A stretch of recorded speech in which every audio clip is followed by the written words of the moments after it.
pero también nos revela verdades espirituales que también son marcadas sobre la misión que Jesús vino para estar en medio de nosotros, por su obediencia a su Padre y por el amor también por cada uno de nosotros. Y Él decidió que pasara esto, Él sabía por lo que iba a pasar. Y podemos encontrar en la palabra, precisamente en Juan 13, 18, 30, que durante la cena, la última cena que Jesús tuvo con los discípulos, Jesús ahí anuncia que uno de ellos precisamente le traicionaría. Ya era un tiempo escaso, venían detrás de Jesús, venían persiguiéndolo los escribas, los fariseos, los sacerdotes, y ellos estaban buscando cómo arrestarle para ejecutarlo. Se aproximaba también el sábado y ellos no podían ejecutarlo en sábado, pero los líderes judíos en ese momento tenían que apresurarse para su ejecución.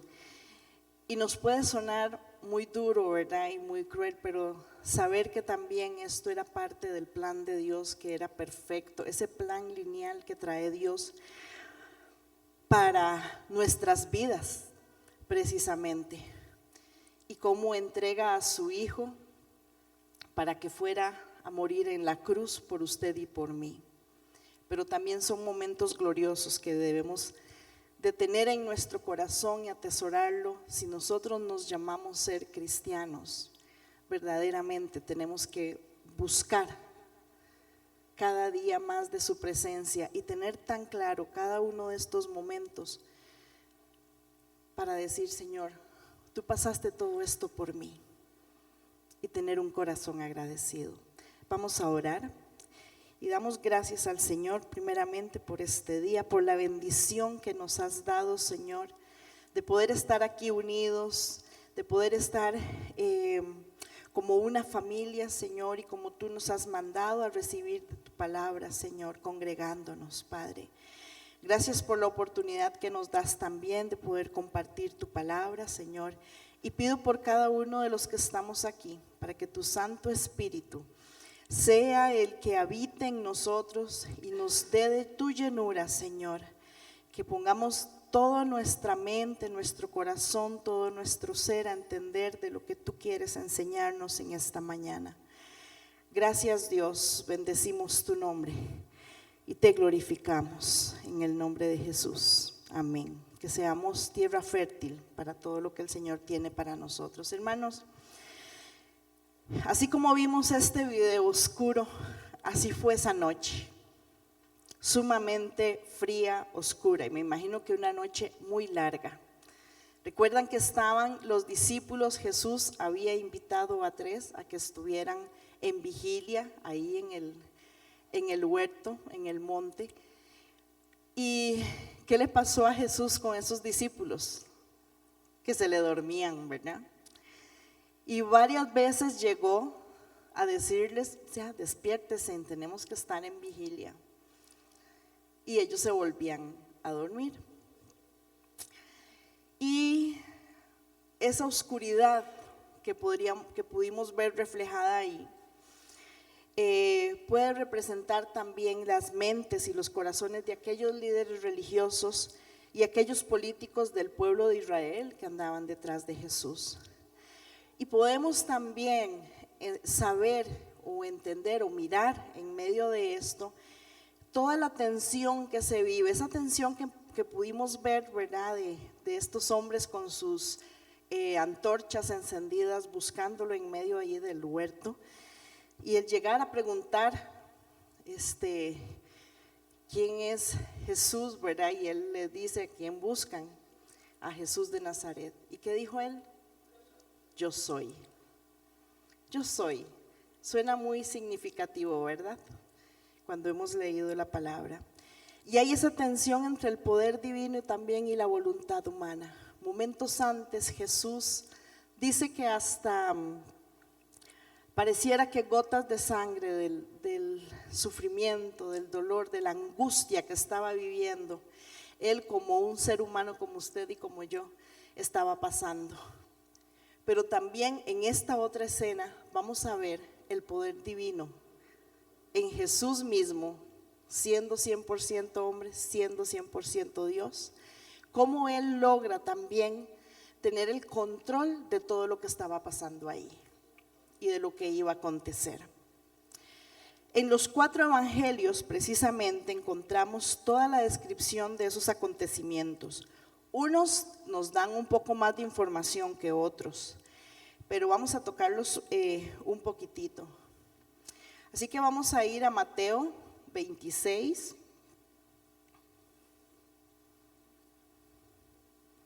Vamos a estar en Mateo, en Marcos, en Lucas, en Juan.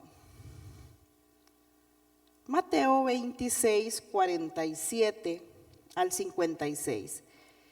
Ahí precisamente nos habla del arresto de Jesús.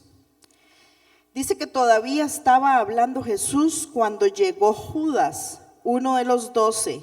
Lo acompañaba una gran turba armada con espadas y palos, enviada por los jefes de los sacerdotes y los ancianos del pueblo. El traidor había dado esta contraseña: al que le dé un beso, ese es, arréstenlo. Enseguida Judas se acercó a Jesús y lo saludó. Rabí, le dijo y le besó. Amigo, le replicó Jesús. ¿A qué vienes? ¿A qué vienes?, le pregunta Jesús, ¿verdad? Qué humildad, qué belleza. Entonces los hombres se acercaron y prendieron a Jesús. En eso, uno de los que estaban con él extendió la mano, sacó la espada y hirió al siervo del sumo sacerdote, cortándole una oreja. Guarda tu espada, le dijo Jesús, porque los que a hierro matan, a hierro mueren. ¿Crees que no puedo acudir a mi Padre y al instante pondría a mi disposición más de 12 batallones de ángeles? Pero entonces, ¿cómo se cumplirían las escrituras que dicen que así tiene que suceder? Y de inmediato dijo a la turba: ¿acaso soy un bandido para que vengan con espadas y palos a arrestarme? Todos los días me sentaba a enseñar en el templo y no me prendieron. Pero todo esto ha sucedido para que se cumpla lo que escribieron los profetas. Entonces todos los discípulos lo abandonaron y huyeron. Hay partes, o todo él es sumamente importante, y podemos ver de una manera cómo acontece lo del arresto de Jesús. Jesús, después de haber estado orando en el Getsemaní, se dirige al huerto con sus discípulos. Y eso igual usted lo puede encontrar ahí en Juan. Vamos a ver por qué en ellos habla de diferente manera. Bueno, espérenme para quitar que ya no. Juan 18. Y vean cómo dice en Juan 18, del 1 al 3, cuando Jesús terminó de orar, salió con sus discípulos y cruzó el arroyo de Cedrón. Al otro lado había un huerto en el que entró con sus discípulos. Resulta que también Judas, el que le traicionaba, conocía aquel lugar, porque muchas veces Jesús se había reunido allí con sus discípulos. Así que Judas llegó al huerto a la cabeza de un destacamento de soldados y guardias de los jefes de los sacerdotes y los fariseos, y llevaban antorchas, lámparas y armas. Jesús, que sabía todo lo que iba a acontecer, le salió al encuentro y les pregunta: ¿a quién buscan? ¿Verdad? Les preguntó. A Jesús de Nazaret, contestaron. Yo soy. Judas el traidor estaba con ellos. Cuando Jesús les dijo, yo soy, dieron un paso atrás y se desplomaron. Y vuelve a preguntar, ¿a quién buscan? A Jesús de Nazaret, repitieron. Ya les dije que soy yo. Si es a mí a quien buscan, dejen a estos que se vayan, o sea, a los demás discípulos. Esto sucedió para que se cumpliera lo que se había dicho, de los que me diste, ninguno se perdió. Simón Pedro, que tenía una espada, la desenfundó e hirió al siervo del sumo sacerdote, cortándole la oreja derecha. El siervo se llamaba Malco. Vuelve esa espada a su funda, le ordenó Jesús a Pedro. ¿Acaso no he de beber el trago amargo que el Padre me da a beber? Vean que aquí nos da otras líneas, otras guías, ¿verdad? Uno, nos damos cuenta quién fue el que desenfundó la espada. Aquí nos habla que fue Pedro. Además, él les pregunta, Jesús les pregunta, ¿a quién buscan, verdad? Dicen, a Jesús de Nazaret, soy yo. Así que en ese lugar conocido por ellos, aquí es donde donde Judas, el traidor, sabe exactamente, sabía dónde encontrarlo, y donde él llega con toda esta multitud, ¿verdad? Armada, incluyendo a los soldados romanos y guardias del templo. Y todo fue un despliegue ahí de fuerza, ¿verdad? Pero podemos encontrar la serenidad y la tranquilidad de Jesús, sabiendo que lo que se iba a avecinar. Mira lo que iba a buscar. No sé qué lo hice, mi pañito. Ya empecé. Luego encontramos también esa entrega voluntaria de Jesús, ahí mismo en Juan 18. Cuando los soldados preguntan por Jesús de Nazaret, él responde con firmeza, yo soy. Y estas palabras no solo identifican a Jesús, sino que también evoca el nombre divino revelado en el Antiguo Testamento, en Éxodo 3:14. Y vamos a ir un momentito para leérselos, que es precisamente en Éxodo 3:14.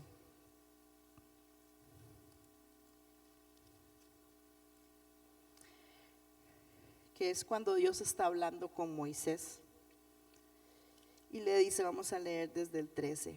Pero Moisés insistió, supongamos que me presento ante los israelitas y les digo, el Dios de sus antepasados me ha enviado a ustedes. ¿Qué les respondo si me preguntan, ¿y cómo se llama? Yo soy el que soy, respondió Dios a Moisés. Y esto es lo que tienes que decirles a los israelitas, yo soy, me ha enviado a ustedes. Y además, Dios le dijo a Moisés, diles esto a los israelitas, el Señor y Dios de sus antepasados, el Dios de Abraham, de Isaac y de Jacob, me ha enviado a ustedes. Este es mi nombre eterno, este es mi nombre por todas las generaciones. Así que podemos ver esa parte también de gran significado cuando Jesús dice, yo soy, cuando ellos están preguntando por Jesús de Nazaret. Al pronunciar esto, precisamente Jesús está manifestando su divinidad, hermanos, y también la autoridad. Tan poderosa es su declaración que ¿qué pasó en ese momento? Dice que los soldados retrocedieron y que cayeron al suelo. Y así que vemos cómo esa es la voluntad, y es lo que dice Jesús. Y esta es la voluntad del que me envió, que yo no pierda nada de lo que Él me ha dado, sino que lo resucite en el día final. Ahí en Juan 6:39, vamos a Juan 6:39.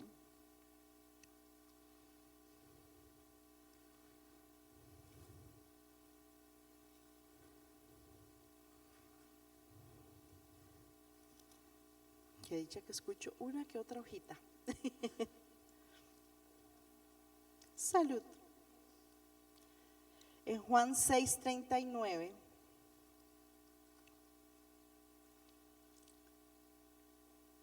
Jesús viene en el momento en que Jesús estaba, cuando alimentó todos los 5,000, cuando camina sobre el agua y cuando Jesús habla sobre que Él es el pan de vida. Y entonces les dice, voy a leer desde 35.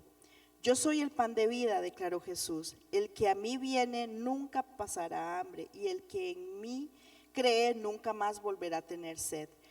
Pero como ya les dije, a pesar de que ustedes me han visto, no creen. Todos los que el Padre me da vendrán a mí, y al que a mí viene no lo rechazo, porque he bajado del cielo no para hacer mi voluntad, sino la voluntad del que me envió. Y esta es la voluntad del que me envió, que yo no pierda nada de lo que Él me ha dado, sino que resucite en el día final. Porque la voluntad de mi Padre es que todo el que le reconozca al Hijo y crea en Él tenga vida eterna, y yo lo resucitaré en el día final. Ven, son palabras claves que Jesús también en medio de ese momento, Él está citando. Y tenía tan clara el propósito por el cual Él estaba en medio de nosotros y de lo que iba a acontecer. También encontramos esa protección de parte de Jesús a sus discípulos. Y nos dice ahí en Juan, vamos a estar entre Juan y Mateo y Marcos. Ahí en Juan 18:7, 9, cuando Él le pregunta, ¿a quién buscan? Volvió a preguntarle Jesús. A Jesús de Nazaret replicaron, ¿verdad? O repitieron ellos. Ya les dije que soy yo. Si es a mí a quien buscan, dejen que estos se vayan. Y esto sucedió para que se cumpliera lo que se había dicho. De los que me diste, ninguno se perdió. Vamos con esa palabra, ¿verdad? Los discípulos estaban presentes en ese momento. Sí. Pero ellos huyeron. Jesús los protege, mostrando su cuidado y la preocupación por ellos. Definitivamente podemos ver su amor por cada uno de ellos. Hay una negatividad también, una parte negativa hacia la violencia.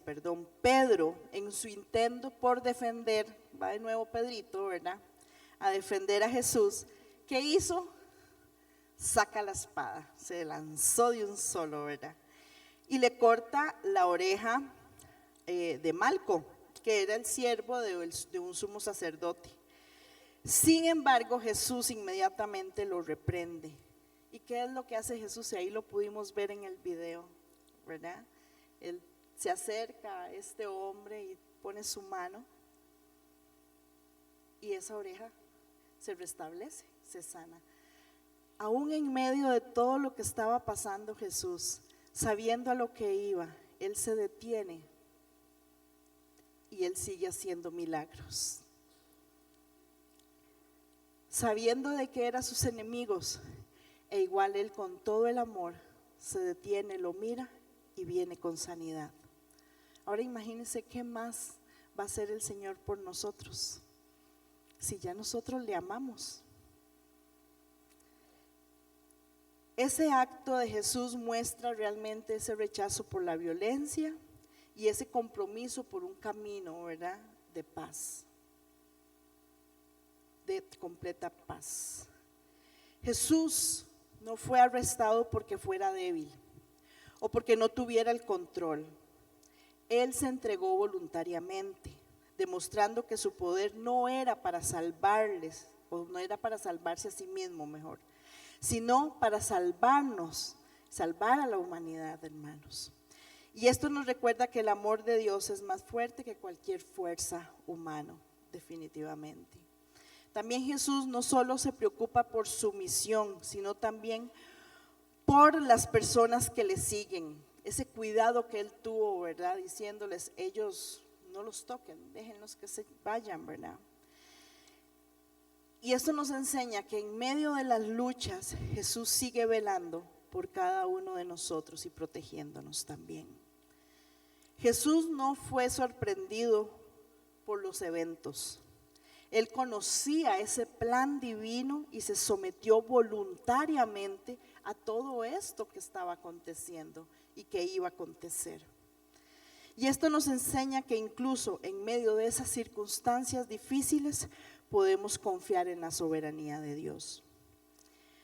Y hay algo que quiero enfatizar en Lucas y que también lo encontramos en Marcos 14. Vamos a ir a Marcos 14, ahí mismo también encontramos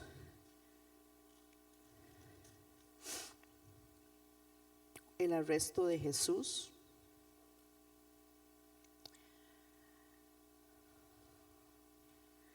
$14:40 dice.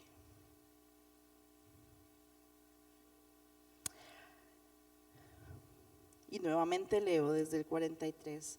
Todavía estaba hablando Jesús cuando de repente llegó Judas. Aquí ya habla directamente que llegó Judas, uno de los 12. Lo acompañaba una turba armada con espadas y palos, enviada por los jefes de los sacerdotes, dice, los maestros de la ley y los ancianos. El traidor le había dado esta contraseña: al que yo le dé un beso, ese es. Arréstenlo y llévenselo bien asegurado. Tan pronto como llegó Judas, se acercó a Jesús. Rabí, le dijo, y lo besó. Qué duro. Entonces los hombres prendieron a Jesús. Wow. Judas se acerca a Jesús y lo saluda y le dice Rabí. O sea, eres mi maestro, ¿verdad? Y lo besó. Pero resulta que en el antiguo mundo judío existían ciertos protocolos, por decirlo así, que se observaban en la relación de un rabino, de un maestro y su alumno. Y estas reglas nunca se debían de desobedecer. Y una de esas reglas era que si un rabino, ¿verdad?, o el maestro se encontraba con uno de sus alumnos en la calle, debía hablar primero extendiendo sus saludos al alumno. O sea, primero hablaba el rabí al alumno, porque esto no estaba por encima. O sea, nos está demostrando que el alumno no debe estar por encima del maestro. Entonces se consideraba excesivamente grosero y arrogante que un alumno hablara con su rabino antes de que le hablara a él. Se suponía que el rabino debía de iniciar el saludo, y en medio de su traición, Judas violó esta regla fundamental de cortesía. Ahora, este acto de arrogancia, ¿verdad?, de irrespeto, demuestra que independientemente la razón que tuviera Judas para traicionar a Jesús, su corazón ya estaba endurecido. Hermanos, este es el peligro de muchas decisiones que se pueden tomar de manera pecaminosas. El pecado es como cualquier otra adicción. Te dices a ti mismo que puedes dejarlo en cualquier momento, que puedo dejar esta u otra situación, ¿verdad? Pero cuando te das cuenta, ya el corazón se ha venido endureciendo. Y entonces, hasta que nuestra conciencia se vuelve irreconocible. Y en poco tiempo, entonces, podemos justificarlo todo y ya no sentir nada. Y precisamente eso es lo que estaba pasando con Judas. Además de estos pasajes que nos hablan de la traición y de las muchas heridas, ¿verdad?, más crueles, generalmente Esas heridas crueles vienen de los amigos. Jesús lo consideraba su amigo, sabiendo desde antes qué iba a pasar con Judas. Y en nuestra vida muchas veces las heridas más crueles es también de las personas más cercanas. Así que yo les invito a que tengamos mucho cuidado cuando se nos acerquen, cuando nos dicen, quiero decirte algo con todo el amor. Prepárense porque estas palabras muchas veces pueden ser más bien la advertencia de que pronto vendrán a atacarte. Encontramos también como seres humanos tal vez el actuar muchas veces en nuestras propias fuerzas y que nos lleva a cometer errores gravísimos. ¿Qué le pasó a Simón Pedro? Él, sin pensarlo, pensando de que él iba a guardar la vida de Jesús, actuó mal. ¿Por qué? Porque actuó en su propio impulso, actuó en sus propias emociones. Y muchas veces cuando nos dejamos gobernar por eso, nos pasan este tipo de cosas, ¿verdad? Cuando él hiere al siervo del sumo sacerdote y que le corta esa oreja, pues vean que Jesús inmediatamente le ordena que guarde, que vuelva a guardar en la funda, ¿verdad? Esa espada.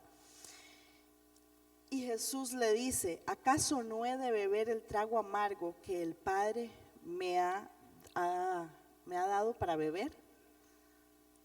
O sea, eso tenía que acontecer, ese arresto tenía que pasar. Entonces, muchas veces pensamos que estamos haciendo el bien y a veces metemos las patas, ¿verdad? A veces decimos, Señor, toma la dirección de X cosa que esté pasando en mi vida. Y eso yo les pongo mucho el ejemplo de cuando, igual en el carro, si en ese momento, por ejemplo, mi esposo, ¿verdad? Henry, va manejando, y como yo sé manejar, muchas veces yo deseo meterle más la pata, ¿verdad? Para que se apure, porque tal vez va así como a 20 kilómetros por hora, porque él maneja mucho así. Y yo a veces, mira, apúrate un poquitito, ¿verdad? Y a veces uno mete mano en algo que no te corresponde porque el que va manejando es él, ¿verdad? O hazlo por aquí, o hazlo por allá, y te mira, y que cuidado aquí, ya él va con el control de todo, porque igual es cuando uno va manejando, uno lleva el control. Y es lo mismo que pasa en nuestra vida espiritual. Muchas veces nosotros deberíamos de ser esos copilotos, pero queremos ser los pilotos. Y el piloto de nuestra vida, ¿quién es? Jesús. Pero nosotros nos atravesamos, nos gusta montones decirle, Jesús, te equivocaste, y mejor me apuro yo a hacer las cosas, ¿verdad? Vas muy despacio. Y muchas veces hacemos eso, ¿verdad? Así que para mí Pedro es sumamente significativo. Me he identificado en muchas áreas del carácter de la vida de Pedro en mi vida y la he pasado muy duro, realmente, ¿verdad? Y teniendo estos ejemplos y aún así siempre nos ponemos, ¿verdad? Para que nos den. Eso es una barbaridad. Bueno, cuando estos hombres prenden a Jesús, ay, ¿qué más fue lo que le dijo Jesús a Pedro cuando le pidió que guardara esa espada? Dice, porque los que a hierro matan, a hierro mueren. Eso lo dice en Mateo. O sea, que la violencia va a generar más violencia. Jesús ha sido siempre y seguirá siendo ese hombre y esta belleza, ¿verdad?, de su divinidad, 100% Dios también, buscando siempre la paz, buscando siempre que se reflexione sobre las situaciones y que eso deberíamos de nosotros también empezar a atesorarlo en nuestro corazón, porque creo que cada día nosotros deberíamos de anhelar ser como Jesús y parecernos más a Él. Pero generalmente, ¿qué hacemos? Como Pedrito, no pensamos las cosas y nos lanzamos. Y aquí en algo tan pequeño es un gran ejemplo que podemos encontrar para que nuestras vidas vayan siendo también transformadas.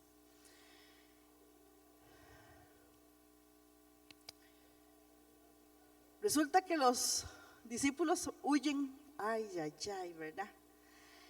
Eso lo encuentra en Mateo 26, 56 y en Marcos 14 también lo habla. Ellos huyeron. Probablemente era lo que necesitaban, ¿verdad? Para tener su propia protección, por supuesto. Pero aquí hay algo muy importante.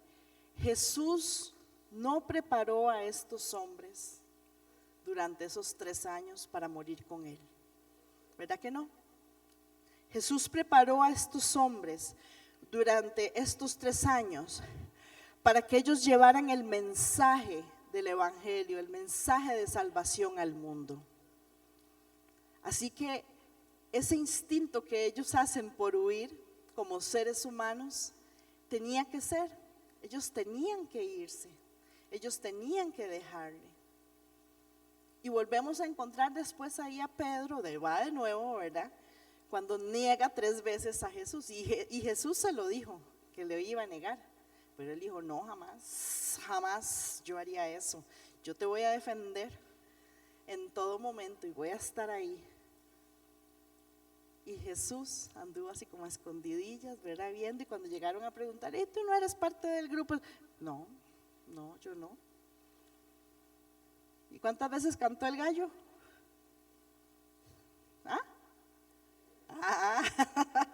3 veces, ¿verdad? Hasta que, y él fue parte también de eso. Así que Jesús preparó a estos hombres para llevar el evangelio.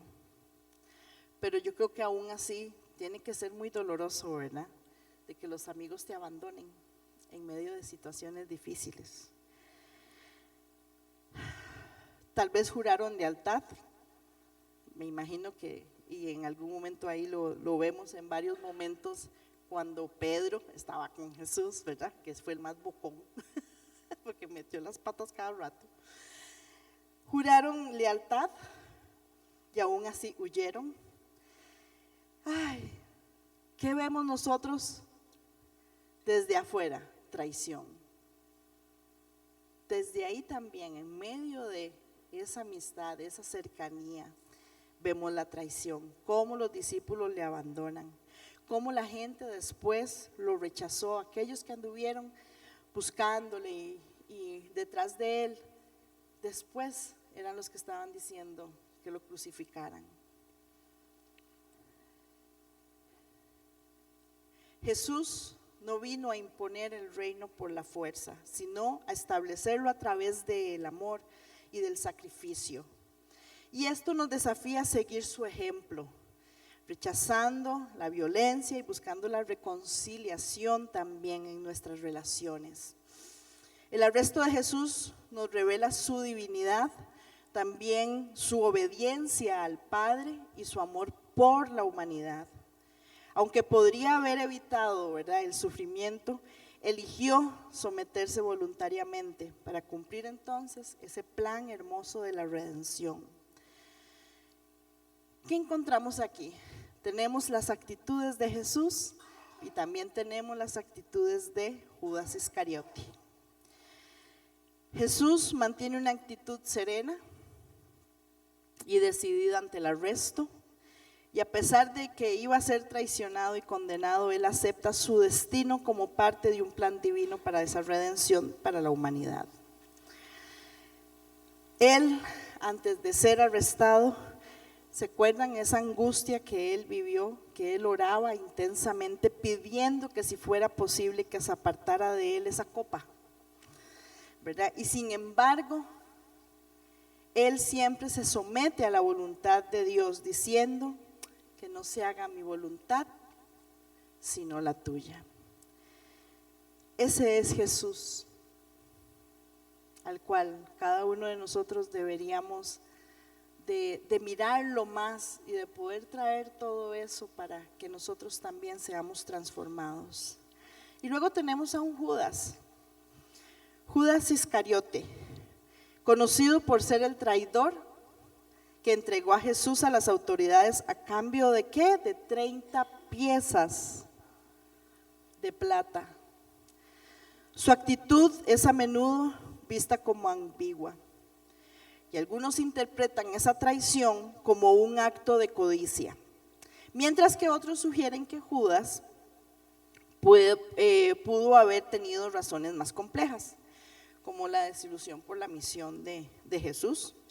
Ahora, en cualquier caso, su traición marca un punto crítico y esencial en la narrativa realmente de la pasión de Cristo. Se tenía que dar. Las decisiones de Judas de traicionar a Jesús ha generado muchas reflexiones sobre la naturaleza de tomar decisiones, la lealtad y los errores de nosotros también como seres humanos. Jesús, por medio de la traición, Judas se siente abrumado por la culpa, según esos relatos, ¿verdad? ¿Y qué pasa después? Que aunque parece que en algún momento pareciera que se arrepintió, porque fue y devolvió esos dineros, ¿verdad? Pero dice que después él salió y se fue a ahorcar. Entonces no había un verdadero arrepentimiento. Lo que hubo fue culpa en su vida y en su corazón. Así que esto también nos ayuda a reflexionar sobre nuestras propias respuestas ante el llamado de Jesús, hermanos. Judas estuvo igual que todos los demás discípulos, siendo enseñado, estuvo a la par de Jesús, le acompañó. Vea que ahí decía que Judas conocía también el Getsemaní, porque muchas veces estuvieron ahí. Él lo conocía, él conocía quién era Jesús, era su amigo en el que se sentaba a la par. Pero ¿qué pasó con Judas? Él decidió no ser transformado. Dice que cuando estaban en la cena y que Jesús les habla, ¿verdad?, de esa traición que se iba a venir, que ya venía, él dijo: aquel al cual yo le dé el pan, ese será el que me traicionará. Y él le da el pan a Judas.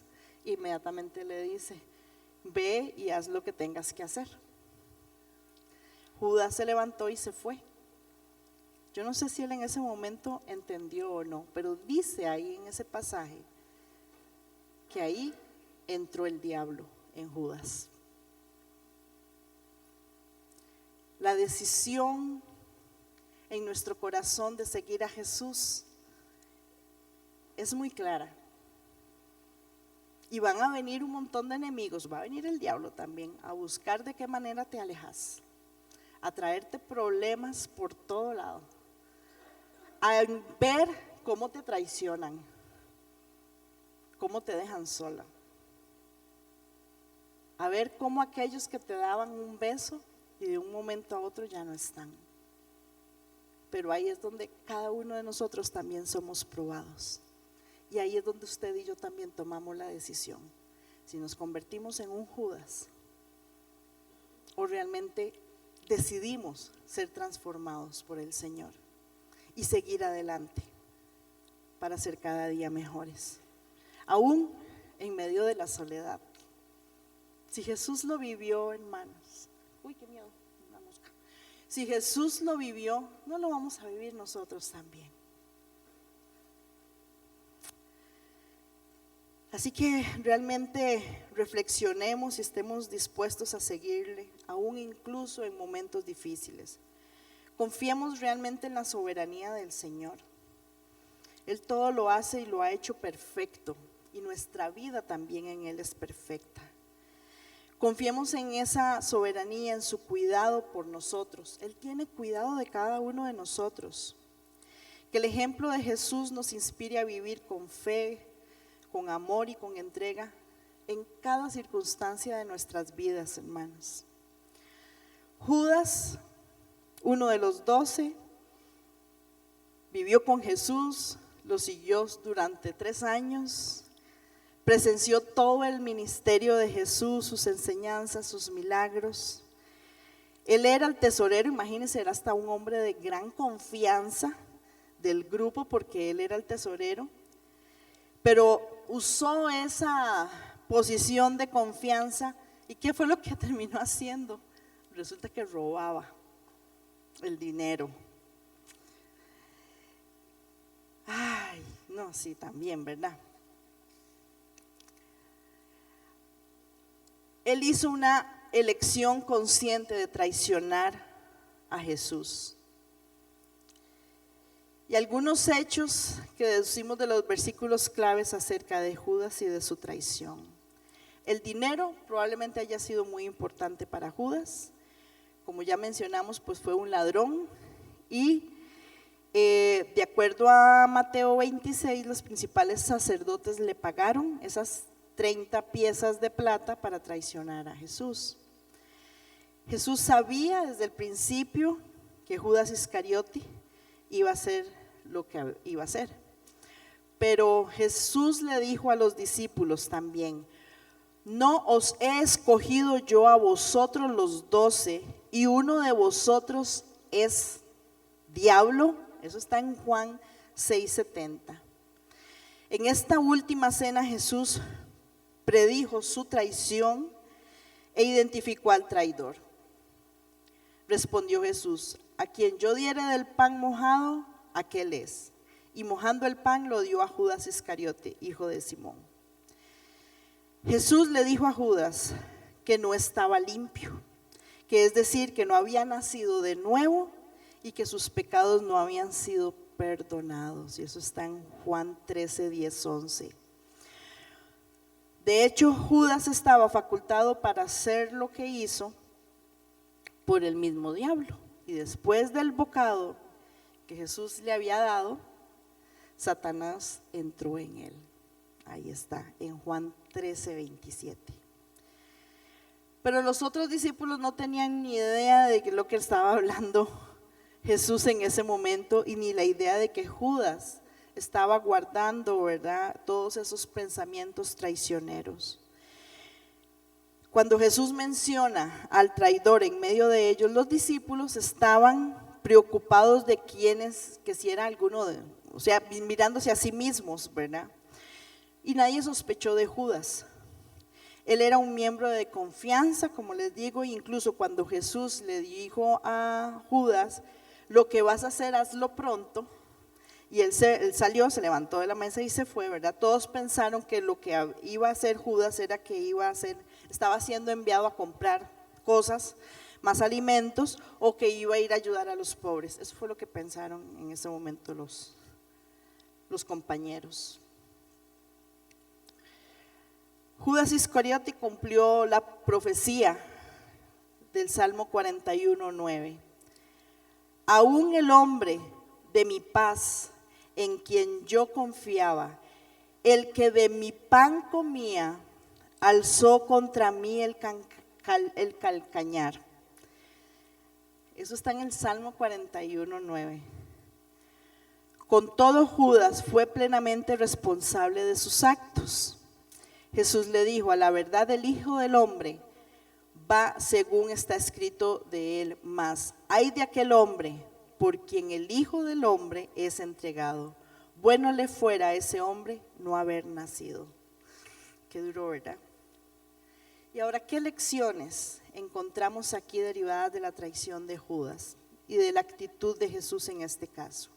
Podemos encontrar el poder del perdón, todo lo que vislumbra Jesús en medio de todo esto, de su acontecer, en el momento de su arresto, cómo Él perdona a sus enemigos, la acción que Él tiene de sanar a aquel hombre también de su oreja, ¿verdad? Él busca siempre esa paz del interior.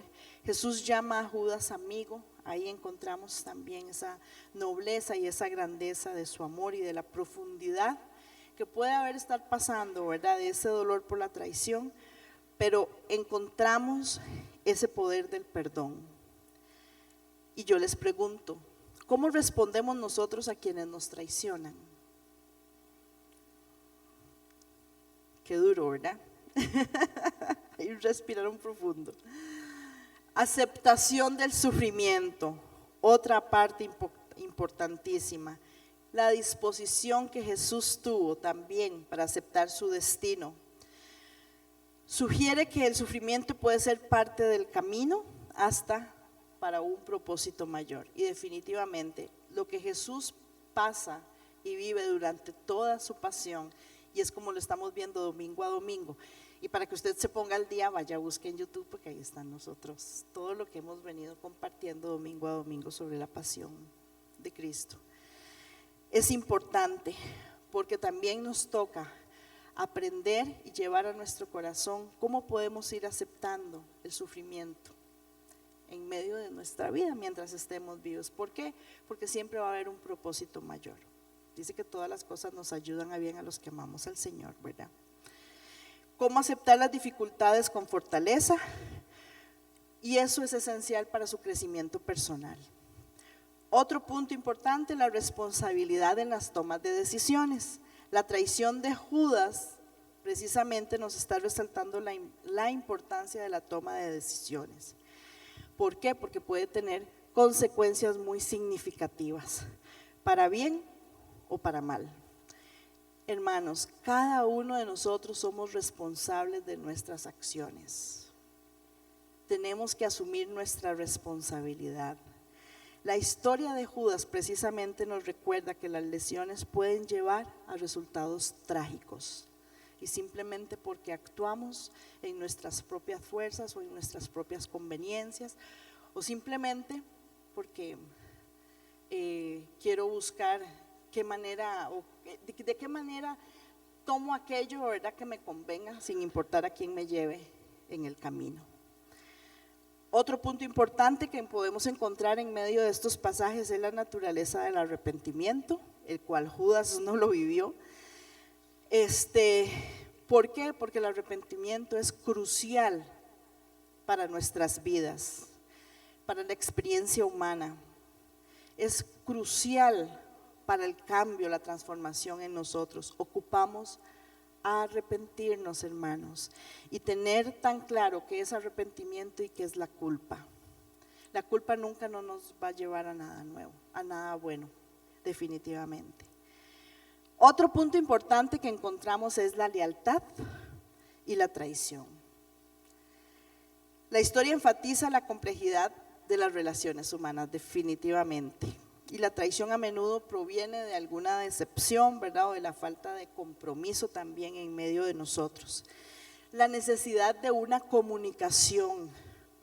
¿Cómo nos comunicamos en nuestra casa, con nuestros esposos, con nuestros hijos? En la iglesia, ¿cómo se comunica usted con su líder? ¿Cómo se comunica usted con sus hermanos? Estamos pendientes de los unos de los otros. Somos leales a aquellos que tal vez nos han confiado algo, ¿verdad?, de su corazón. Somos leales. Como cristianos deberíamos de ser leales, y eso debería ser parte de nuestro ADN, porque Jesús lo tiene, y no la traición, que es de Judas.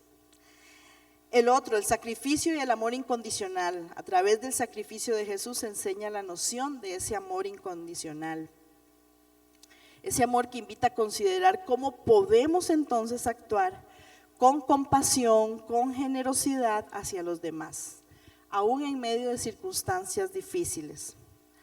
Un propósito divino también, que ese es el séptimo punto, la aceptación de Jesús, de su misión, sugiere que cumplir con un propósito más grande, incluso en contra de su propia voluntad, puede ser esencial para lograr la redención y la esperanza. Hermanos, Dios nos ha hecho un llamado a cada uno de nosotros. Tenemos una misión aquí en la tierra. No es solo salir a trabajar, no es solo comer, no es solo dormir, no es solo vestirme. No, hay algo más y es eterno. Y Dios a cada uno de nosotros nos ha hecho un llamado. Pero muchas veces hacemos como de la vista gorda, ¿verdad? Y conmigo no es, que vaya otro y lo haga. Y sí, Dios puede usar a otros, pero igual Dios nos va a pedir, ¿verdad?, cuentas de qué hicimos con nuestros dones y con nuestros talentos, lo que Él entregó en nuestras manos. ¿Lo estamos multiplicando o lo estamos entregando o enterrando ahí en la arena? Así que hay un propósito divino que igualmente podemos encontrarlo con el mayor propósito precioso que ha sido Jesús, siendo arrestado para luego ir a ser crucificado. Así que la escena de Getsemaní es un recordatorio realmente poderoso, donde encontramos la traición, pero también encontramos el amor y encontramos la obediencia. Estamos rodeados de un mundo de traición, de violencia, pero también puede ser la respuesta a la adversidad, pareciera. Y eso es lo que estamos viendo en el mundo. No paran las guerras, no cesan las guerras. Y lo seguimos viendo. Pero el ejemplo de Jesús nos está demostrando que hay un camino diferente. Él eligió el amor y la paz y la sumisión a la voluntad del Padre. Así que, hermanos, ¿qué llevamos con todo esto que hemos visto, tanto de Jesús como de Judas, aún el mismo Pedro? De todo el accionar, de todo lo que vivieron y que aconteció en ese momento tan oscuro y tan cruel. ¿Qué me lleva a mí a reflexionar? Uno, nuevamente, y les pregunto esta, que ahora se las puse también, ¿hay alguien a quienes hemos traicionado o que nos han traicionado? ¿Cómo podemos restaurar esas relaciones, hermanos? ¿Qué voy a hacer para restaurar esa relación? ¿Cómo vamos a modelar una respuesta también pacífica en lugar de reaccionar con ira o con violencia? Busquemos la dirección de Dios para nuestras decisiones. Los que salen, que andan en carro, que andan en moto, las presas son interminables, ¿verdad? La gente que maneja mal es interminable también. Las cosas que hacen en la calle son pavorosamente terribles, ¿verdad? Anda más de un loco. Que no sea usted el loco que salió ese día a la calle, por favor. Que el Señor le guarde y le proteja en todo momento. Y piense, no seamos como Pedro, que no lo pensó y sacó de un solo la espada. Y eso es lo que muchos están haciendo. Simplemente se le atravesó el otro y el otro le sacó la pistola. Y estos días ha sido terrible la cantidad de homicidios y todo que está pasando. La gente anda alterada, la gente anda mal. Y estoy segura que en medio de toda esa gente no es solo gente inconversa. Hay muchos que se llaman ser cristianos y están en esas también. Entonces, pongámonos cuidado. Confiar en el plan de Dios en medio de los momentos de dificultad. Recordemos que sus planes son más altos que los nuestros y que cada prueba puede ser parte de su propósito. Así que, hermanos, modelemos esas respuestas pacíficas. Que no reaccionemos con ira, con violencia. Busquemos esa paz, esa tranquilidad, esa humildad que reflejaba Jesús. Y vamos a orar y le vamos a decir al Señor: